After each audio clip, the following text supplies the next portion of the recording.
Pemirsa, 10 warga negara asing ditolak masuk ke Indonesia saat mendarat di Bandara Soekarno-Hatta, Tangerang, Banten. Ke-10 WNA tersebut tidak membawa sejumlah persyaratan yang ditentukan.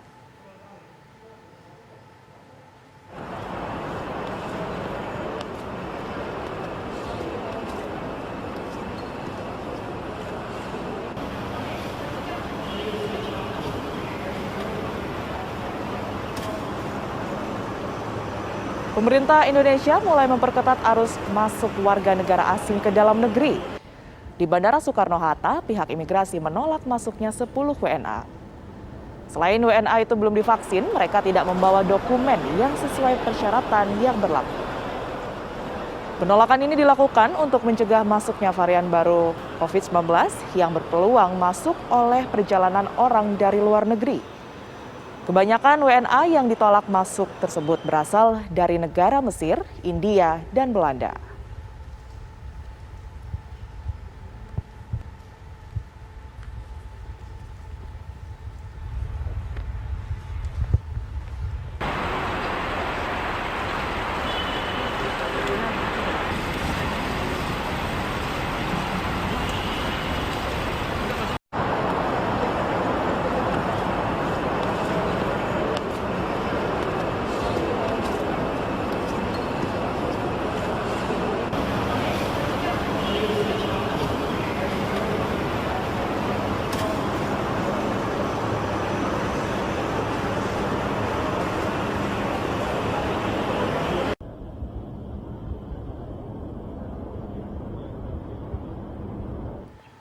Ya, dan lalu bagaimana perkembangan situasi di Bandara Soekarno-Hatta, Tangerang, Banten yang jadi salah satu pintu masuk warga negara asing ke Indonesia. Ada Christopher Immanuel di sana. Selamat pagi, Christo. Bagaimanakah situasi terkini di sana? Bagaimana kemudian nasib 10 warga negara asing yang sempat ditolak masuk di Bandara Soekarno-Hatta kemarin? Ya, selamat pagi Tiara dan pemirsa. Memang untuk ada beberapa warga negara asing yang ditolak masuk ke Indonesia melalui Bandara Udara Internasional Soekarno-Hatta kemarin ini. Tadi kami juga sudah berusaha mengkonfirmasi kepada pihak Bandara Internasional Soekarno-Hatta, namun memang belum ada respon atau keterangan resmi yang diberikan oleh pihak bandara maupun dari pihak imigrasi terkait dengan nasib dari 10 warga negara asing yang ditolak kedatangannya masuk ke Indonesia. Namun memang merujuk sesuai dengan aturan yang diberikan oleh Instruksi Mendagri nomor 42 tahun 2021, memang jika memang ada kedapatan warga negara asing yang ditolak masuk, jika misalnya memang dinyatakan positif COVID-19, maka mereka harus melaksanakan perawatan di rumah sakit dengan biaya yang ditanggung secara mandiri. Dan memang untuk saat ini, untuk situasi di Bandara Udara Internasional Soekarno-Hatta saat ini masih sangat lengang, terutama di kedatangan internasional, dikarenakan memang untuk penerbangan internasional kedatangan pertama nanti adalah pada pukul 7.15 waktu Indonesia Barat, yaitu dengan maskapai Singapore Airlines dengan nomor penerbangan SQ950 dari Singapura. Dan memang untuk akses bagi warga negara asing sendiri yang akan masuk ke Indonesia sendiri nanti akan dibuka oleh dua bandara, yaitu Bandara Internasional Soekarno-Hatta Tangerang, Banten, serta Bandara Udara Internasional Samratulangi di Manado.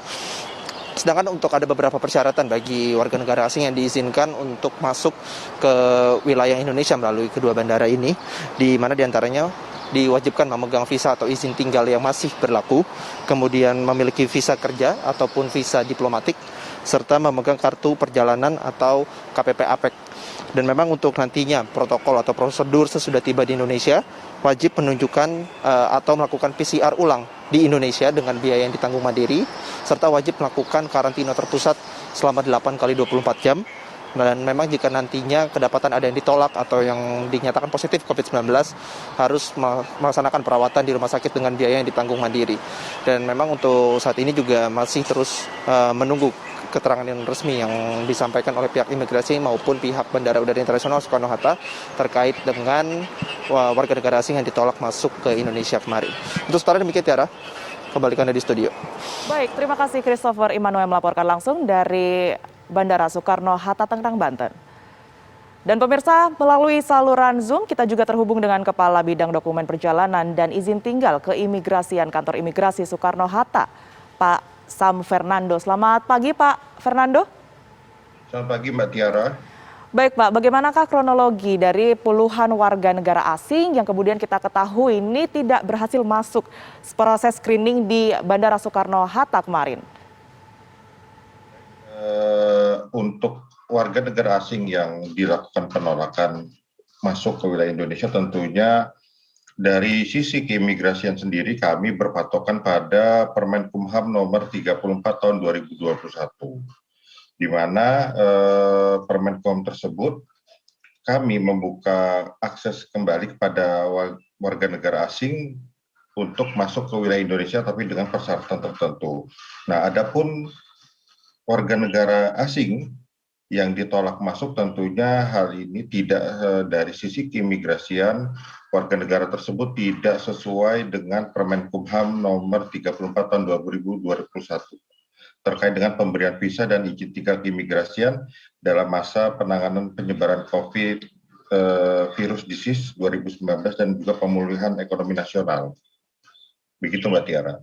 Pak Fernando, ini bisa kemudian dijelaskan lebih lanjut dokumen apa yang kemudian ini menghalangi para WNA untuk masuk ke Indonesia selain keterangan bebas COVID-19 ataupun juga vaksinasi begitu? Terkait dengan hal ini ada beberapa terkait dengan Permenkumham nomor 34, Mbak Tiara, ada beberapa subjek yang kami izinkan masuk ke wilayah Indonesia. Yaitu yang pertama adalah warga negara asing pemegang izin tinggal dinas, yang kedua adalah warga negara asing pemegang izin tinggal diplomatik, yang ketiga adalah izin tinggal terbatas dan juga izin tinggal tetap. Yang selanjutnya adalah warga negara asing pemegang izin tinggal kunjungan dan juga warga negara asing pemegang kartu perjalanan bisnis atau KPP EPEK dan juga awak alat angkut yang datang bersama dengan alat angkutnya. Begitu Mbak Tiara. Nah, selain daripada itu, kami dari pihak imigrasi tentunya akan menolak warga negara asing selain dari subjek tersebut. Dan aturan tersebut, Pak, sejak kemudian Indonesia kembali menerima warga negara asing untuk tiba di Indonesia, begitu, apakah sudah disosialisasikan? Apa yang kemudian dilakukan oleh pihak imigrasi untuk mensosialisasikan hal tersebut sehingga warga negara asing bisa menerima informasi dan masuk ke wilayah Bandara Soekarno-Hatta begitu? Tentunya terkait dengan informasi ini, kami juga dari pihak imigrasi, khususnya kantor imigrasi kelas 1 khusus TPI Soekarno-Hatta mensosialisasikan peraturan ini melalui kanal-kanal media yang kami miliki. Salah satunya adalah melalui media sosial. Dan juga kami sudah menyampaikan hal ini kepada rekan-rekan media untuk dilakukan penyebaran informasi terkait dengan hal ini, Mbak Tiara. Baik, Pak Fernando, saya ingin kembali ke adanya puluhan warga negara asing yang kemudian tidak bisa masuk ke Indonesia. Ini apa yang kemudian dilakukan oleh imigrasi di Indonesia, khususnya di Soekarno-Hatta, begitu, dan kemudian antisipasi ke depannya agar kejadian serupa ini tidak terulang lagi, Pak Fernando? Terkait dengan warga negara asing yang dilakukan penolakan masuk ke wilayah Indonesia, Mbak Tiara, tentunya kami akan mengembalikan warga negara asing tersebut kembali ke negara asal mereka berangkat, Mbak Tiara. Nah, terkait dengan apa yang harus dilakukan, kami telah melakukan sosialisasi, Mbak Tiara, tetap menghubungi teman-teman kami yang ada di luar negeri, juga berkoordinasi dengan teman-teman kami atas imigrasi luar negeri untuk menyebarkan informasi tersebut. Dan juga kami menyampaikan peraturan terbaru kami kepada pihak airline agar teman-teman dari airline ini bisa menyampaikan terhadap penumpangnya. Baik, Pak Fernando, ini dari pemerintah kemudian mengizinkan masuk warga negara asing masuk ke Indonesia. Kalau saya boleh tahu, ini berapa banyak warga negara asing yang sudah berhasil masuk dan kemudian berapa yang tertahan karena persyaratan administrasi tersebut? Untuk warga negara asing yang masuk ke wilayah Indonesia sejak Permenkumham ini diberlakukan, menurut data kami sudah sekitar 3.000 lebih, Mbak Tiara. Untuk warga negara asing yang dilakukan penolakan, untuk data keimigrasian yang saya miliki, mohon maaf, kami sudah menolak sekitar 4 warga negara asing pada hari ini, tadi tanggal, menurut data kami sejak Permen Kumham ini diberlakukan, kami sudah melakukan penolakan 4 warga negara asing untuk masuk wilayah Indonesia dari data yang dimiliki oleh imigrasi. Baik, terima kasih atas waktu dan juga penjelasannya, Pak Sam Fernando, Kabid Dokumen Perjalanan dan Izin Tinggal Keimigrasian. Terima kasih telah bergabung dengan pemirsa TV One.